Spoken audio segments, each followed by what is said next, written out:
തൃശൂർക്കാരനായ മണ്ണാറത്തൊടി ജയകൃഷ്ണൻ എന്ന നായകനിലൂടെ വികസിക്കുന്ന കഥ. ഒരു വശത്ത് നാട്ടിൻപുറത്തെ മാന്യമായ ജയകൃഷ്ണനും മറുവശത്ത് പട്ടണത്തിലെ ആഘോഷങ്ങൾക്കിടയിലെ ജയകൃഷ്ണനും തമ്മിലുള്ള വൈരുദ്ധ്യം മോഹൻലാൽ അതിമനോഹരമായി അവതരിപ്പിക്കുന്നു. ജയകൃഷ്ണന്റെ ജീവിതം രണ്ട് തുമ്പികളെ പോലെയാണ്.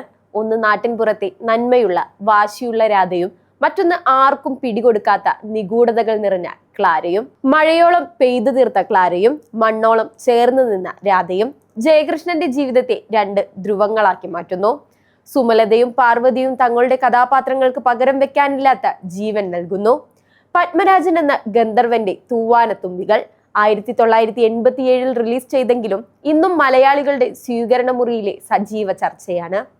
സിനിമയുടെ ആത്മാവ് തൊട്ടറിയുന്ന പ്രേക്ഷകർക്ക് ജയകൃഷ്ണൻ വെറും ഒരു കഥാപാത്രമല്ല, മറിച്ച് പ്രണയത്തിന്റെയും തന്നിഷ്ടങ്ങളുടെയും ആൾരൂപമാണ്.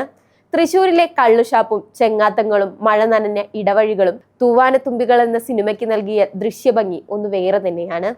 വർഷങ്ങൾക്കിപ്പുറം സിനിമയിലെ ആ അവസാന റെയിൽവേ സ്റ്റേഷൻ രംഗത്തെക്കുറിച്ച് സോഷ്യൽ മീഡിയയിൽ പല കഥകളും പ്രചരിക്കുന്നുണ്ട്. ക്ലാരയുടെ കയ്യിലുള്ള കുഞ്ഞ് ജയകൃഷ്ണന്റേതാണോ എന്ന ചോദ്യത്തിന് അത് അവളുടെ ഭർത്താവിന്റെ ആദ്യ വിവാഹത്തിലെ കുഞ്ഞാകാനാണ് സാധ്യത എന്ന മറുപടിയാണ് ഭൂരിഭാഗം പ്രേക്ഷകർക്കും നൽകാനുള്ളത്.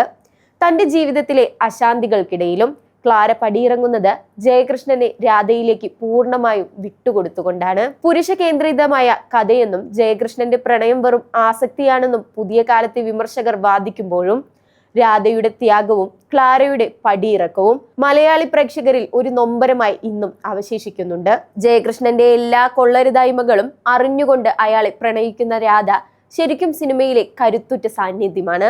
തന്റെ പ്രിയപ്പെട്ടവൻ മറ്റൊരാളെ ഉള്ളിൽ താലോലിക്കുന്നു എന്നറിഞ്ഞിട്ടും അയാളെ സ്വീകരിക്കുന്ന രാധയുടെ മനസ്സ് വലിയൊരു വേദനയാകാം. പ്രണയത്തിന്റെ തീവ്രതയെ ഇത്രത്തോളം സത്യസന്ധമായി അടയാളപ്പെടുത്തിയ മറ്റൊരു ചിത്രം മലയാളത്തിൽ ഉണ്ടോ എന്ന് സംശയമാണ്. ഓരോ തവണ മഴ പെയ്യുമ്പോഴും ക്ലാരയെയും ജയകൃഷ്ണനെയും മലയാളികളുടെ മനസ്സിലേക്ക് തിരികെ എത്തിക്കുന്നതിൽ ജോൺസൺ മാഷിന്റെ പശ്ചാത്തല സംഗീതത്തിന് വലിയൊരു പങ്കുണ്ട്. മഴയും പ്രണയവും ഇത്രമേൽ ഇഴചേർന്ന മറ്റൊരു സിനിമ മലയാളത്തിൽ ഉണ്ടായിട്ടില്ല.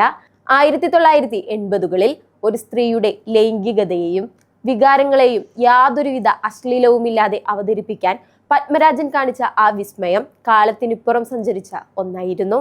കാലം എത്ര മാറിയാലും പുതുതലമുറ എത്രയൊക്കെ വിമർശിച്ചാലും തൂവാനത്തുമ്പികൾ എന്ന മനോഹരമായ ചലച്ചിത്രകാവ്യം മലയാളിയുടെ മനസ്സിൽ മഴ നനഞ്ഞ ഓർമ്മയായി പെയ്തുകൊണ്ടേയിരിക്കും.